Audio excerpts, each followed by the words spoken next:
Good evening, good afternoon. I know some people would say I'm bragging about the things I say, but my mom told me to tell my story. I didn't want to tell her, but she told me I should say it. I know a few times when I was in downtown at the Riverwalk, San Antonio, I know that I used to, just pick up like nails because they had construction. I pick up nails and glass, and I just clean up the street so people wouldn't fall. Because when I was legally blind, I fell many times not being able to see like glass or things like that. So I end up hurting myself. So what I did, so that people won't, feel what I went through, I cleaned it up so they wouldn't have to go through that type of things.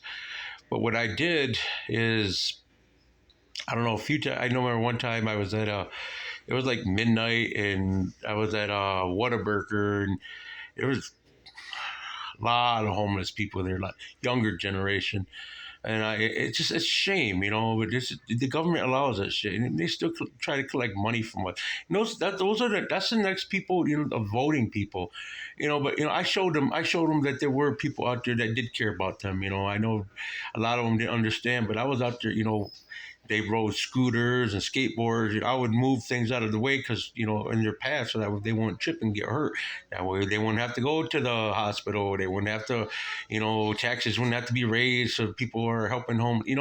It's good business to help people. I'm just saying, as a businessman, it's good business. But anyway, I remember one day I got a Dr. Pepper because they had Dr. Pepper at the Whataburgers. We don't have Whataburgers here in Michigan, so I took advantage of every chance I got to go to a Whataburger because it's good food. They have Dr. Pepper shakes.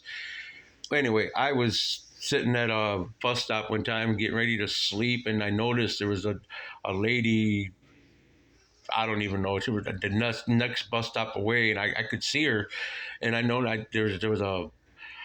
I didn't see her at first, but I laid down. I was going to bed, and I heard a noise. I looked up, and there's a gentleman. The lady was sleeping on the ground. She's homeless, and another gentleman was, approaching her. So I stood up, and I cleared my throat, and the guy took off real fast. I said, all right, cool.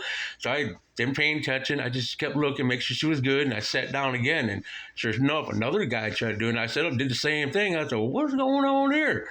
They were going to try to attack the lady because the lady was homeless. That's how they treat people, homeless people. They shouldn't treat homeless people like that. I didn't treat homeless people like that, especially women. I treated, no matter what level the woman was, I tried. Most of them that, if I spoke up, indirectly saying anything, aggressive towards a woman because a woman deserved shit. I don't treat women like that. If I have, it's because they have done shit towards me that I had to forgive, and they keep going. I forgive. You understand the pattern. If I have to say something aggressive towards a woman, it's because the woman has kept trying to, going against God. Only reason I will go against a woman, if a woman goes against God, then I will put God in that shit. Well, anyway, I want to talk about that shit. Anyway, this lady was sitting there, and then she had I laid back down, and I noticed something again, and another guy had one. This time I stood up and I walked towards the guy, and I asked him, and then the lady woke up, and then she said something, and the guy looked at me and said, "Man, I'm gonna go get a room with two beds. There's nothing gay or anything. You want to go, need a bed?" I looked at him. Pointed at the woman. I pointed at all the children, the homeless people in the street.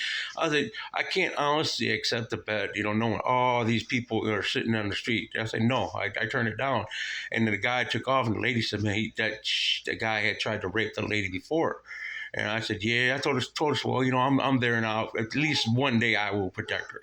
And I did. I mean, I don't remember if I had my honor swords with me or not. If I did, I'm glad I didn't. If I didn't, but anyway, just that's the type of shit I would do. Just being at the right place at the right time. Because as I was sitting there, when I was picking up, the glasses, because I picked up a lot of glass, bottles for people getting drunk, probably breaking them on the ground. But I remember that same night, I had picked up glass and construction material near a corner, and some drunk people that were leaving the bar. So I was listening to music and probably dancing and everything, singing. But anyway, I was listening, and some drunk people left, and they started I don't know, one of the women fell where I had picked up a bunch of glass. She had fallen in the same place I did that earlier that night. And I was like, wow.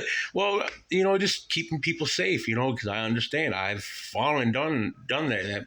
And to me, it just, blessing to people so that way they can have fun. They make it home. They don't have to take the extra step, go to emergency room because they get cut and hurt themselves. It's the type of blessings I give to people. That's what people, my family don't understand because I don't